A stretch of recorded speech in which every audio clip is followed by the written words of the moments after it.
Uma boa tarde a todos. Nós vamos então agradecendo uma vez mais a Deus nosso Pai, a Deus nosso Criador, a Jesus Cristo, nosso Mestre, a Frei e Benedito Cristo e a cada Espírito, que amorosamente nos envolve, nos fortalece, nos estimula no caminho do bem. Nós hoje trouxemos do livro que chama Emmanuel, que são mensagens de Emmanuel através da psicografia de Chico Xavier. Ele fala sobre os destinos, nos dizendo: não poucas vezes vos preocupais nas lutas planetárias, nas lides planetárias, com as provações que são necessárias, mas que julgais que são excessivas para as vossas forças. Crede, acreditai, o fardo que faz vergar os vossos ombros não é demasiado para as vossas possibilidades. Ele já inicia de uma maneira bem objetiva, dizendo que julgamos que as nossas provas elas são excessivas para as nossas forças, mas ele deixa tão claro que essas provas são necessárias na medida em que elas nos tiram ali de um estágio de comodismo, até de letargia às vezes, nos levando então na busca pelo equilíbrio, na busca pelo bem-estar, na busca da prece, na busca da espiritualidade. E com isso, essas provações, elas então têm ali a capacidade, se bem aproveitadas, de estimularem o nosso desenvolvimento, de estimularem o nosso crescimento. Ele fala que esse fardo que nós todos temos, ele não é excessivo para as nossas possibilidades, ou seja, se de um lado há sim, não há como fugir dessas provas, há ali as possibilidades, e elas são muitas, da religião, da família, dos amigos, dos livros que nos trazem experiências, sobretudo de tantos e tantos espíritos que passaram ali por situações e que através do relato deles nos ensinam, nos alertam, a possibilidade do nosso espírito protetor que nos intui, que nos estimula, que nos fortalece quando estamos ali em sintonia com ele. E as possibilidades da nossa própria vida, seja dessa ou seja das muitas e muitas que vivemos no passado. Porque ao longo da nossa trajetória, ao longo da nossa história, nessas múltiplas vidas, tivemos ali experiências de aprendizado enriquecedoras, sejam experiências ali de erro, de acerto, mas elas hoje compõem ali esse cabedal, esse histórico daquilo tudo que foi feito desde o dia em que fomos criados pela bondade de Deus. Então, se tivéssemos ali mais momentos de reflexão, de prece, da meditação, essas intuições elas viriam com mais facilidade, trazendo ali, ainda que intuitivamente, lembranças dessas experiências que nos ajudariam muito hoje. Enfim, as possibilidades são grandes, elas são muitas, e Deus não dá um fardo ali superior àquele que temos a capacidade de suportá-lo. Mas vejam que falamos aqui sempre dessas provas, dessas situações em que a vida naturalmente ela nos impõe. Porque é sabido também que nós temos várias provas, várias dificuldades que elas não estavam previstas, que elas não necessariamente elas têm uma ligação com o passado, mas elas são e foram criadas nessa mesma existência, pelo nosso desespero, pela falta de fé, e tantas outras situações que não deveriam, não estavam previstas para acontecer, mas que elas foram criadas nessa vida mesmo e não no passado, como podemos imaginar. Ele fala que Deus tudo prevê, e a escolha de semelhantes provas é uma questão de preferência individual. Parece um tanto contraditório eu me perguntar, poxa, mas será que eu escolhi determinadas situações? Será que eu quis mesmo passar por isso? Mas quando nós estamos do outro lado, a nossa visão é muito mais clara, cristalina, muito mais ampla, como se alguém que olhasse do alto de uma montanha e percebesse com mais clareza tudo o que se passou. Por isso nós então, cientes desse passado, nós pedimos sim para passar por determinadas experiências que apesar de difíceis, elas serão enriquecedoras ali para o nosso espírito. Então, é como eu acho interessante aquele exemplo quando nós vamos numa entrevista de emprego em que estamos desempregados, o dono da empresa faz uma série de perguntas. Olha, você vai trabalhar no sábado, feriado, pode se atrasar, a carga de trabalho é difícil, você vai encontrar desafios nos relacionamentos, enfim.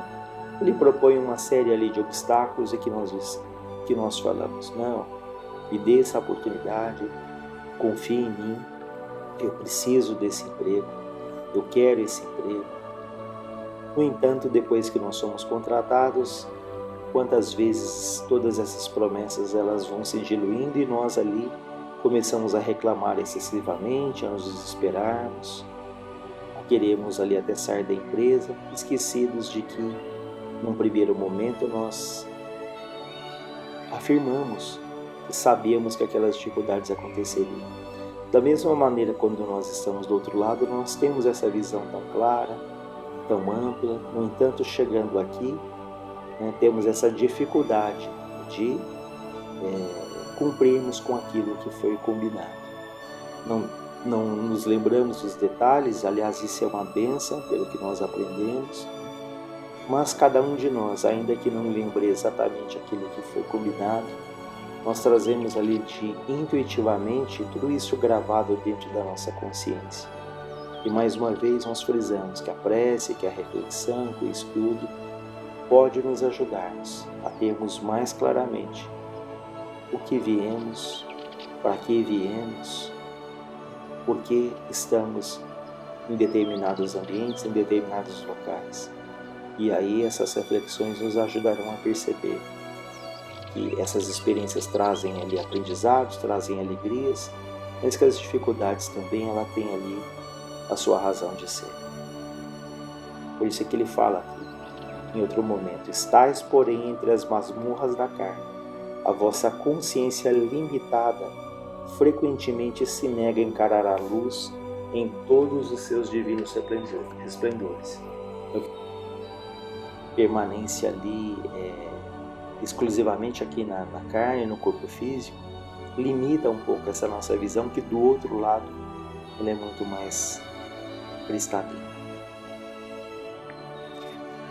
E ele nos diz ainda, a escolha das provações. Várias vezes já têm sido repetidos os ensinamentos que estou transmitindo sobre as provações terrestres de cada indivíduo. Muito antes da encarnação, o Espírito faz o cômputo das suas possibilidades. Ele faz ali um inventário das suas possibilidades. Ele estuda o caminho que melhor se lhe afigura na luta pela perfectibilidade. E de acordo com as suas vocações e segundo o grau de evolução alcançado, escolhe em plena posse da sua consciência a estrada que se lhe desenha no porvir, fecunda de progressos espirituais. Dentro do infinito do universo e com as faculdades integrais do seu próprio eu, reconhece a alma que somente a luta lhe oferta inúmeras possibilidades de evolução em todos os setores da atividade humana, e daí a preferência pelos ambientes de dor e privação, abençoar os corretivos que a providência lhe oferece para a redenção do passado ou para o desenvolvimento dessas suas forças latentes e imprecisas.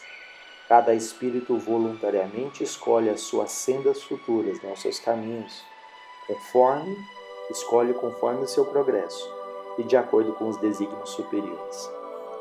Então, de maneira geral, nós escolhemos ali a nossa trajetória, isso sempre com a ajuda dos espíritos que organizam a nossa volta aqui na Terra. Sabemos que até o nosso corpo físico, ele é cuidadosamente planejado, se vamos nascer com um corpo íntegro ou se nasceremos ali com alguma anomalia, com alguma deficiência. Então tudo isso, para isso, há engenheiros do outro lado, engenheiros espirituais, que ajudam até na modelagem, no desenho do nosso próprio corpo físico, de acordo com a nossa necessidade, de acordo com o nosso merecimento. Então, de maneira geral, nós Participamos dessa escolha e quanto mais o espírito cresce, quanto mais lúcido ele é, maior é a liberdade que ele tem de participar desse processo.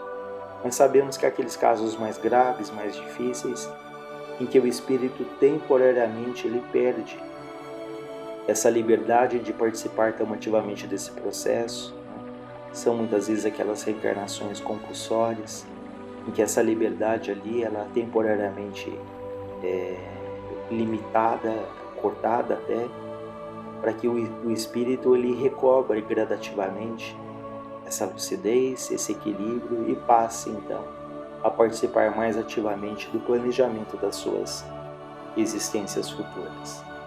Então vejam que cada processo de renascimento ele obedece ali a critérios, a toda uma estrutura para que imaginemos que grupo que nós vamos nascer, qual é o ambiente social, quem serão as pessoas que estarão mais diretamente ligadas a nós. Então, para isso existe ali a perfeição de Deus que dirige para que nós sejamos encaminhados para o núcleo familiar que vai ser o melhor para a nossa vida, para os ambientes mais necessários, talvez não sejam os mais agradáveis, mas serão os melhores ali para o nosso crescimento. Em outro momento ele fala, isoladamente cada um tem no planeta um mapa das suas lutas, dos seus serviços. O berço de todo homem é um princípio de um labirinto de tentações e de dores que são inerentes à própria vida na esfera terrestre. O labirinto, por ele mesmo traçado, traçado pelo homem mesmo, e que necessita palmilhar com intrepidez moral, com coragem moral. Portanto, qualquer alma tem o seu destino traçado sob o ponto de vista do trabalho e do sofrimento. E sem paradoxos, ele tem de combater com seu próprio destino, porque o homem não nasceu para ser vencido. Todo espírito trabalha, todo espírito luta para dominar a matéria e triunfar dos seus impulsos inferiores. É dessa verdade que necessitais convencer-vos. Existe a provação, e faz-se necessário não se entregar inteiramente a ela. O espírito ordena e o corpo obedece. Então vejam que ele deixa claro que temos as nossas provações, mas o objetivo sempre é que saiamos vitoriosos dessa luta. É que possamos sobrepor essas dificuldades com a fé, com a confiança, com o trabalho, com a paciência, com a persistência, para que quando nós formos partir aqui da Terra, nós tenhamos ali vencido, se não todas, mas pelo menos ali uma parte considerável dessas provas que a vida nos ofereceu. Então ele deixa muito claro que o objetivo é sempre triunfar, é sempre vencer dos impulsos, como ele diz, dos impulsos inferiores, despertando em cada um de nós ali o que há de melhor, despertando ali os bons sentimentos, despertando a solidariedade, a empatia pelo outro, o respeito a Deus, o respeito à natureza, o respeito a si mesmo. Então, são essas lutas gradativas que vão permitindo que pouco a pouco também nós possamos conquistar essas qualidades. Frei Fabiano fala a respeito do amor mais puro, mais verdadeiro, que todos buscamos, mas ele diz que antes desse amor passamos por vários caminhos, como a solidariedade, a paciência, a caridade, a paciência, enfim. Ele vai elencando ali uma série de caminhos que temos que percorrer antes de chegar a esse amor pleno. Porque às vezes perguntamos, quando eu vou sentir esse amor maior que tanto fala? Mas aí é como se disséssemos, vamos começar do pouco, dos primeiros passos, seguros, confiantes, que é gradativamente sentindo ali essas emoções, despertando a nossa sensibilidade, o nosso sentimento, nós estamos nos preparando para sentir ali as grandes alegrias, que como o Evangelho fala, que a terra não acaba, que a ferrugem não corrói, que são as alegrias mais eternas, mais profundas que todos nós estamos predestinados a sentir um dia. Então estamos a caminho que não impede que nessa vida já nós tenhamos ali momentos de alegria, momentos de realização, momentos de gratidão, né? Nada impede, e a nossa obrigação, lutarmos para termos muitos momentos bons, né?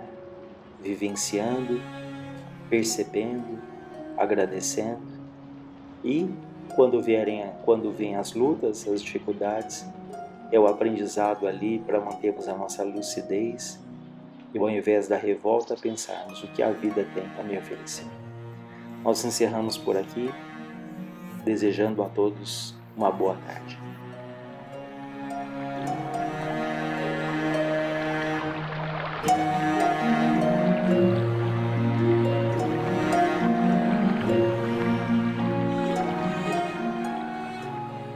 Boa tarde a todos. Estão todos bem?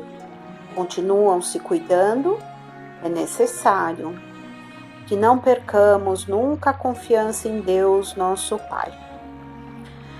Vamos dar início à segunda parte da sessão e hoje, continuando ainda o estudo sobre a obsessão, vamos ver do livro Obsessão, Desobsessão da Sueli Caldas, o capítulo 8, Escravização do Pensamento.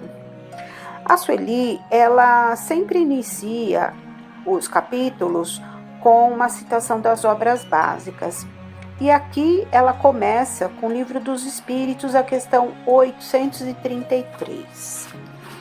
Haverá no homem alguma coisa que escape a todo constrangimento e pela qual goze ele de absoluta liberdade?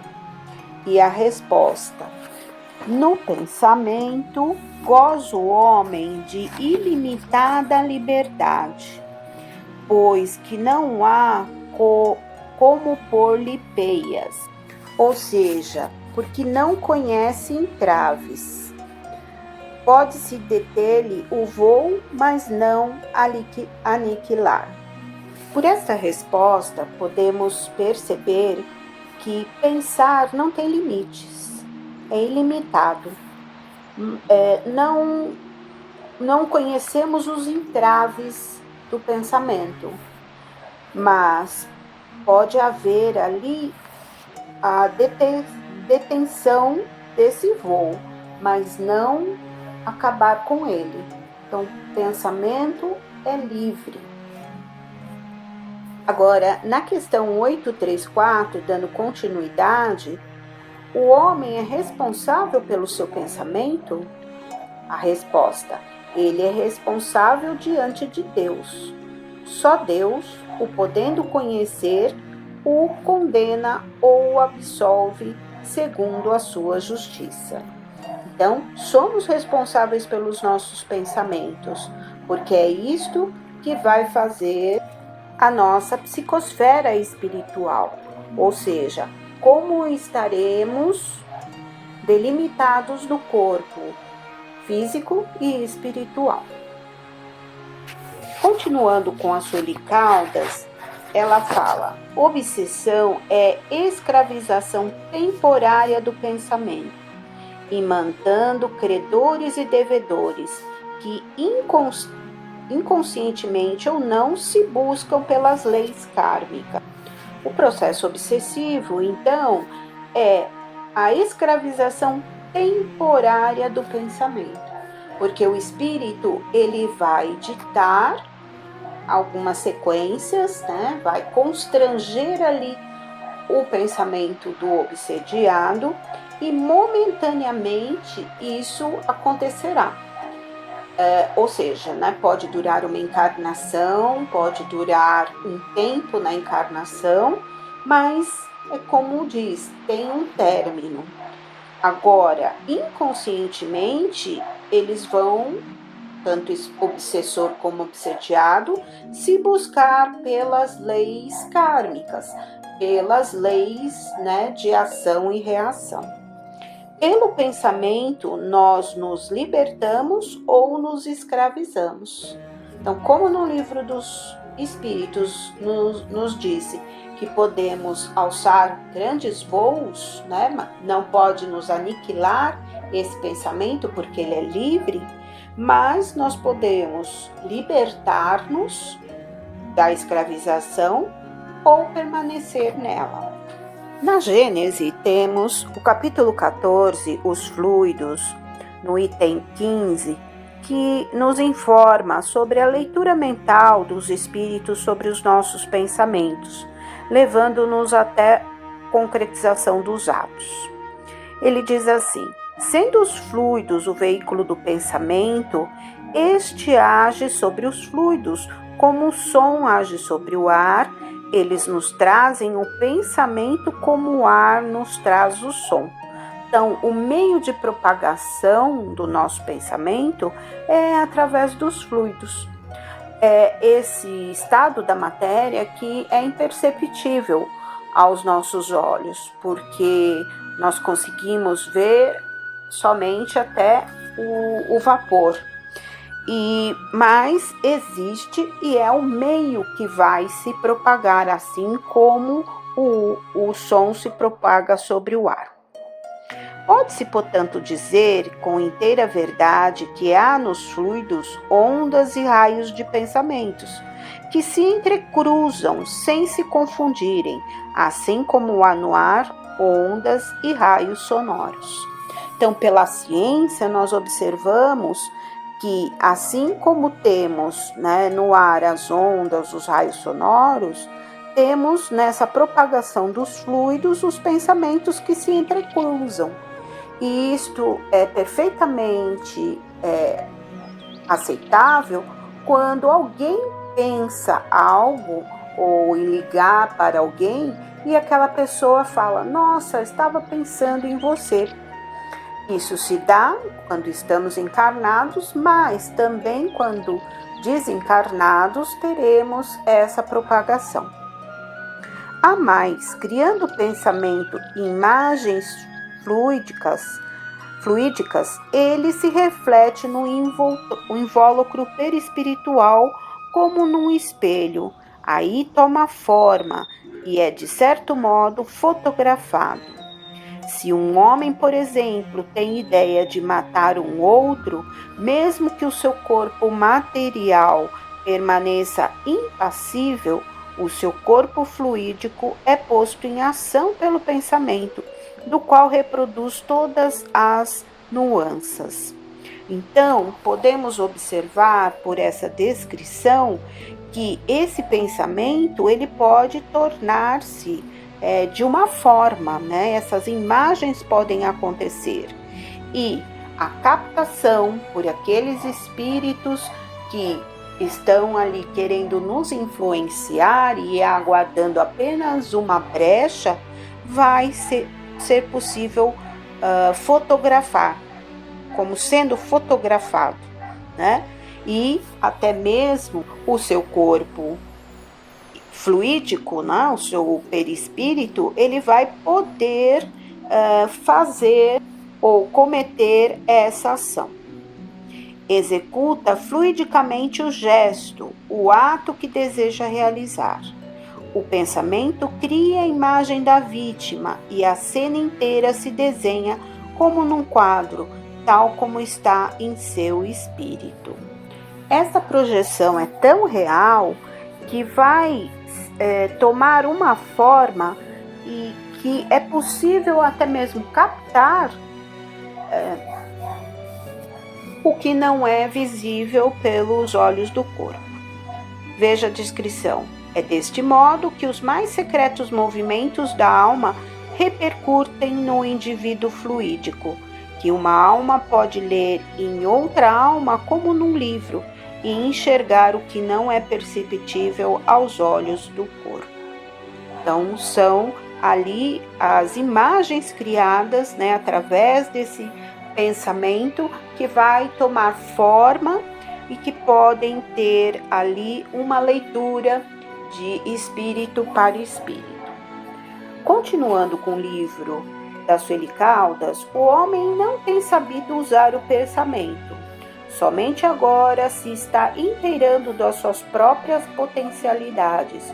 Somente agora está começando a descobrir que ele é o que pensa, que seus pensamentos são ele mesmo, isto é, expressam sua individualidade, a essência mesma de que é feito, com todas as peculiaridades que integram a sua personalidade.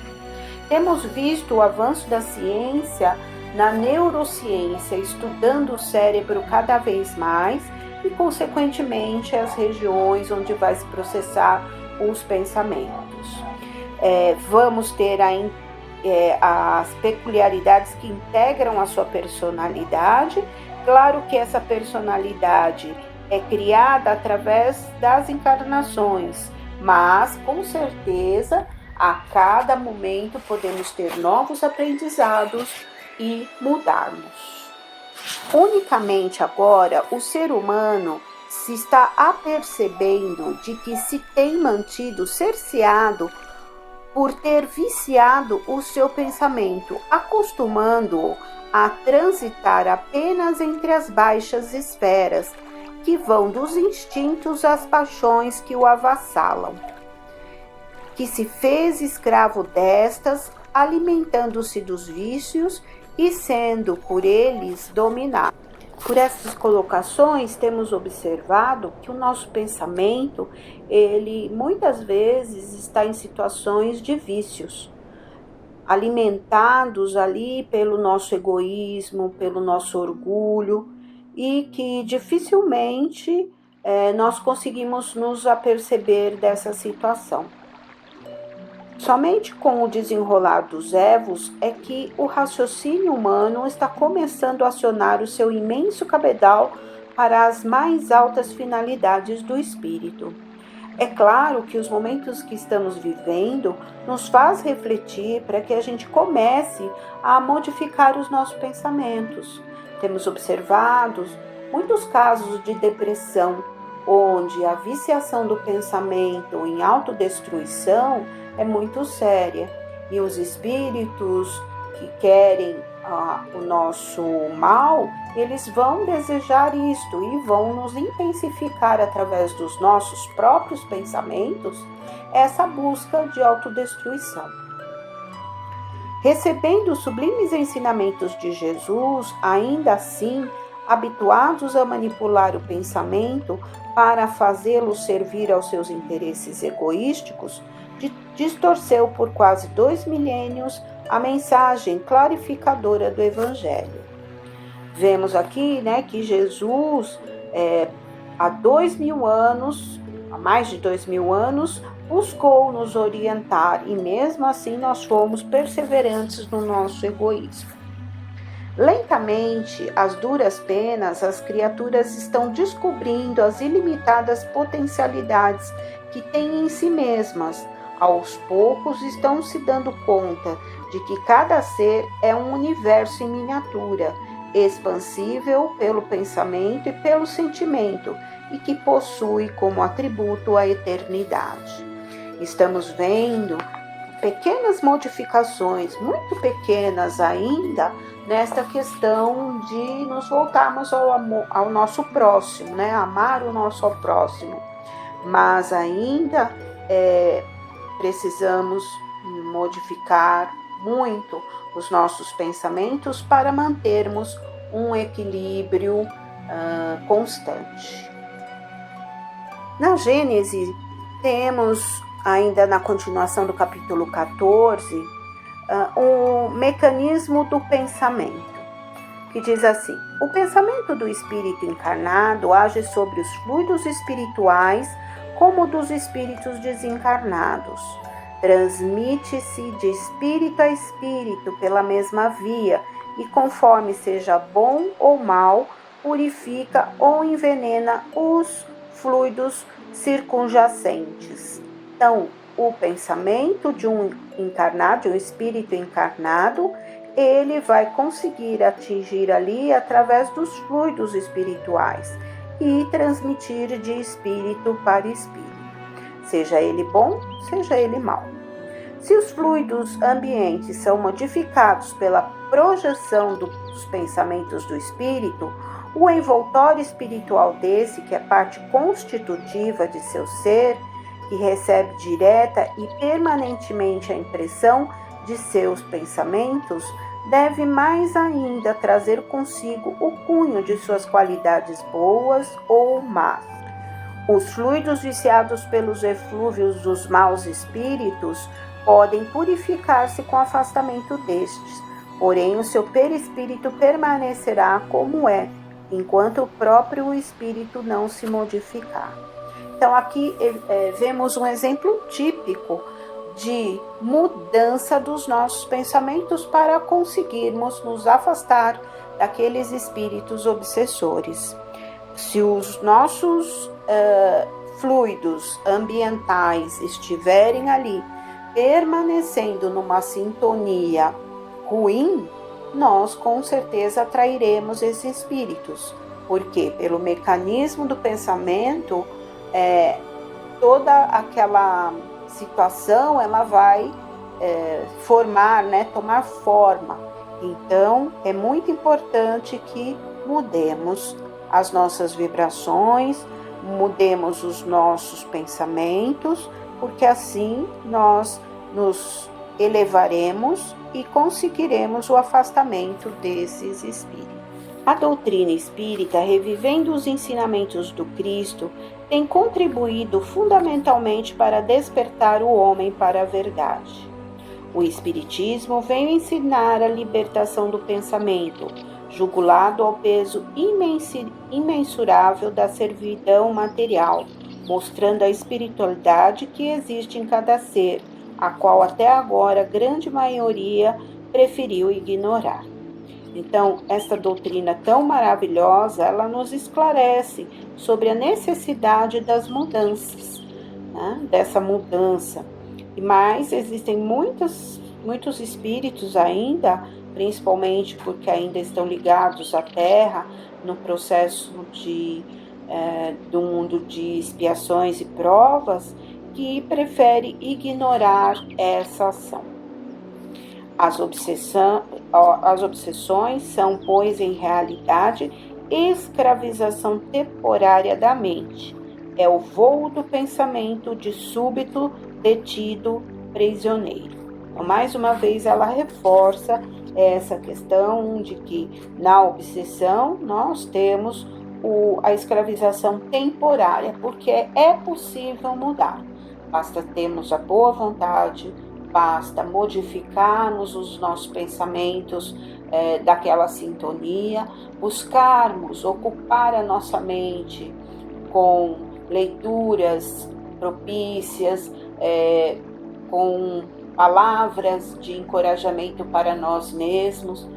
Assim a gente conseguirá destoar daquela sintonia malfazeja.